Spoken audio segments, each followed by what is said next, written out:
तो conic section circle का आज हम क्वेश्चन देखने वाले हैं क्लास 11 मैथमेटिक्स का।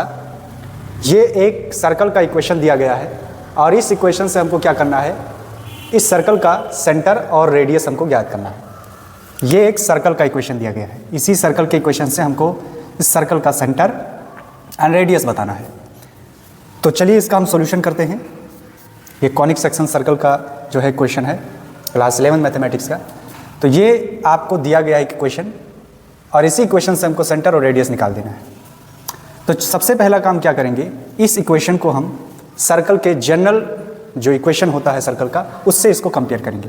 तो जनरल इक्वेशन होता है सर्कल का, वो होता है x square plus y square plus 2gx plus 2fy plus c is equal to 0। ये एक सर्कल का जनरल इक्वेशन होता है। इस इक्वेशन को इससे कंपेयर करें तो देखेंगे कि यहाँ पर एक्स स्क्वायर का जो कोफिशिएंट है 1 है, वाई स्क्वायर का भी 1 है। तो इसका मतलब इसको हमको क्या करना होगा, इसको यूनिटी बनाना होगा, मतलब इसको हम कोफिशिएंट को 1 बनाएंगे। सबसे पहला काम यही करेंगे अगर हमको सेंटर और रेडियस याद करना है। बिना इसके हम नहीं इसको सॉल्व कर सकते, नहीं बता सकते सेंटर और रेडियस। तो यहाँ पर इसको यूनिटी बनाने के लिए क्या करना होगा, इस इक्वेशन में हम 2 से दोनों तरफ भाग कर देंगे। यहाँ पर जो 2 लिखा है इसी 2 से हम क्या करेंगे, दोनों तरफ भाग कर देंगे। तो हमको क्या मिलेगा, 2 से डिवाइड करेंगे इस इक्वेशन में। तो ये हो जाएगा x square plus y square minus 3/2। यहाँ पर 2 से भाग करेंगे, फिर यहाँ से भी 2 से भाग करेंगे तो 5/2 हो जाएगा। Y minus 7/2 is equal to 0। इस तरह से बन जाएगा। अब यहाँ पर हम देखेंगे कि क्या क्या चीज़ें डाटा जो है हमको मिल रहा है। तो आपको ज्ञात करना है सेंटर, इस सर्कल का सेंटर बताना है। तो सेंटर क्या होता है इसका, यहाँ पर सेंटर क्या चीज़ है, सेंटर ऑफ द सर्कल क्या होगा, सेंटर ऑफ द सर्कल जो होता है वो होता है आपका -g, -f। ये एक सर्कल का सेंटर होता है। यहाँ पर देख सकते हैं, यहाँ पर g लिखा है, यहाँ पर f लिखा है। यही क्या है, इसका सेंटर डिनोट करता है। तो यहाँ पर इसको अगर हम कंपेयर करें कि इस वाले समीकरण से, तो आपको 2g जो मिलेगा, 2g किसके बराबर है, 2g बराबर है -3/2 के, यानी -3/2। और दूसरा चीज़ यहाँ पर देखा जाए कि यहाँ पर 2f के जगह पे 5/2 लिखा हुआ है। इसका मतलब 2f बराबर है 5/2 कंपेयर करने पर। यहाँ पर लिखना चाहिए एक लाइन कंपेयर करने पर, तो कंपेयर करने पर हमको मिलेगा। यहाँ से हम देखेंगे g क्या निकल के आएगा, -3/4, और वाई एफ क्या निकल के आएगा 5/4।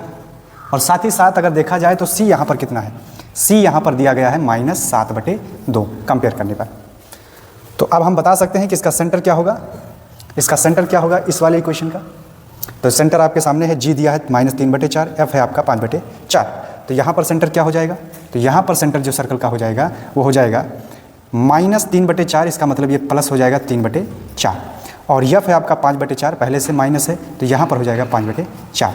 ये हो गया सेंटर ऑफ सर्कल। अब हम बात करते हैं रेडियस क्या होगा इसका। तो रेडियस यहाँ से हम निकाल लेते हैं, रेडियस को हम जनरली ए से प्रदर्शित करते हैं। तो रेडियस निकालने का जो सूत्र है वो है g² प्लस f² माइनस का c। ये होता है एक सर्कल का रेडियस ज्ञात करने के लिए। अब देखें क्या क्या डाटा दिया गया है। तो g दिया गया है, g कितना है आपका, g है -3/4। इसका मतलब -3/4 हो जाएगा यहाँ पर स्क्वायर में, एफ स्क्वायर यानी 5/4, 5/4 का स्क्वायर हो जाएगा, माइनस का c, तो c है आपका -7/2, इसका मतलब +7/2 हो जाएगा।